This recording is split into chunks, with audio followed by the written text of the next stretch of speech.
Adam Zucker back with you from the sideline. A reminder coming up on the Geico halftime report. Rick, BJ, and I will have first half analysis and a look ahead to tonight's Heisman Trophy presentation. We'll see you at halftime. All right, Adam, thanks. CBS Sports presents the Geico halftime report. Geico.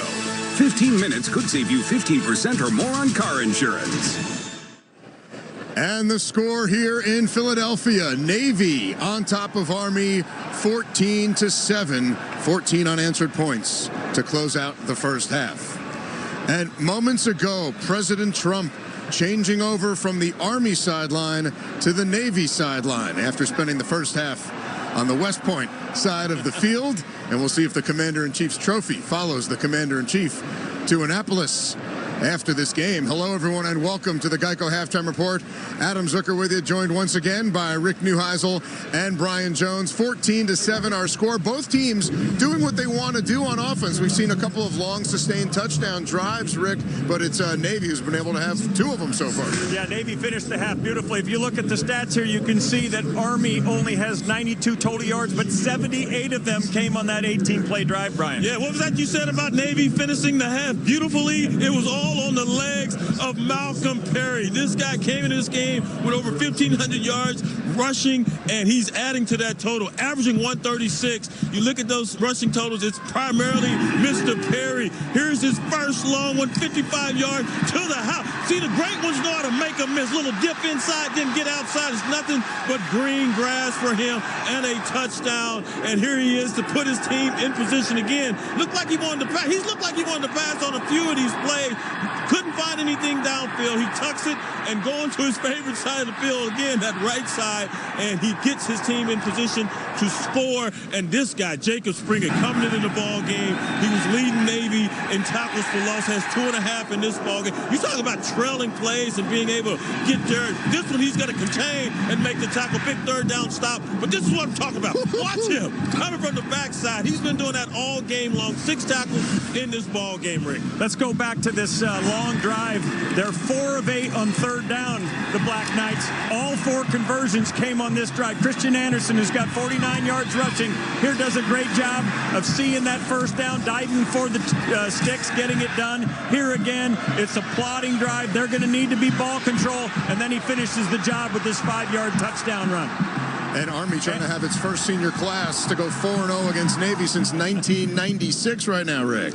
That would be an unbelievable feat. They've got to fix some things, and they've got to keep the big plays from happening with Malcolm Perry if they're going to get back into this ball game. That's been the key, and they have to convert on third down, something they haven't done since that 18-play drive. No, the Navy defense has clearly woken up, yes. And that advice that Ken Niumatalolo got from Bill Belichick, it's starting to come to fruition here. Now, between these two academies, there are 5 Heisman Trophy winners, and one young man is going to be adding his name to the ranks of the Heisman Trophy winners. These are the finalists that we're going to have your winner tonight in New York, and I know Rick's all over Joe Burrow here. Well, everyone's all over Joe Burrow, and everyone's now borrowing your talking points. The next Tom Brady, which I agree. I think he had a fabulous year, and he's going to win. Should be unanimous. There's no question that I think he's going to walk away with the trophy, but these other 3 guys are monster years as well. You think about Jalen Hurts and what he's meant to that Oklahoma team. I think that's been a phenomenal story. 32 touchdown passes, well over 1,000 yards on the ground himself. And that kid, Justin Fields,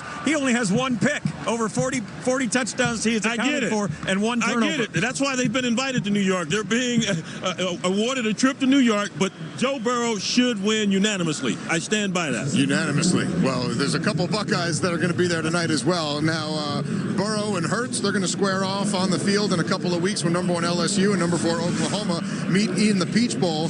That's the first college football playoff semifinal. And, look at the total yards per game. This is going to be a fireworks situation here. When you look at those total yards and then you look at the total yards the point totals offensively, you know this is going to be an offensive juggernaut. The question's going to be coming down to turnovers.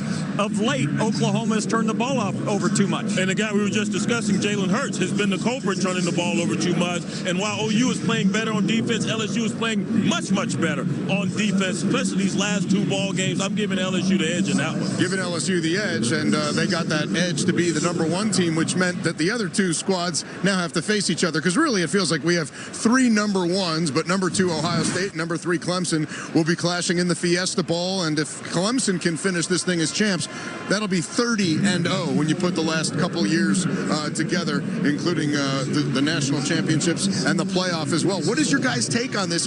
I'm expecting it to be mighty close. This one's going to be extreme, because remember the last time these two hooked up in the CFP, it was Clemson that both raced Ohio State 31-0. I think it's going to be the closest one of the two ball games. I'm going to go Clemson way, though. I know this is the best offense they've seen all season. There are a lot of people that believe Clemson's the best team in the country. They just haven't had a team worthy of proving it. And the question here for Ohio State, will Justin Fields' legs be the equalizer? If he gets his legs involved in this game, I think the Buckeyes can win this game. 2 top 5 offenses, 2 top 5 defenses, and whatever you use to decide who #1 was going to be, it doesn't matter. If Clemson's a better team, they're gonna get that win. All right, we thank you for watching the Geico Halftime Report. I'll be right back right after this. CBS Sports presents the Geico Halftime Report. Geico. 15 minutes could save you 15% or more on car insurance. And welcome back. A reminder, the NFL on CBS continues tomorrow with regional action. Many will see the Texans and Titans. It all gets started at noon Eastern with the NFL Today. And kick off your New Year's Eve party early on CBS with the Tony the Tiger Sun Bowl at 2 Eastern as Florida State faces Arizona State in El Paso. Coming up, Brad, Gary, and Jamie will be back with the second half of Army-Navy. Enjoy the rest of the game. College football on CBS. The Army-Navy game, presented by USAA, is sponsored by Amazon,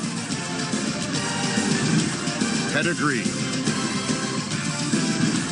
Geico,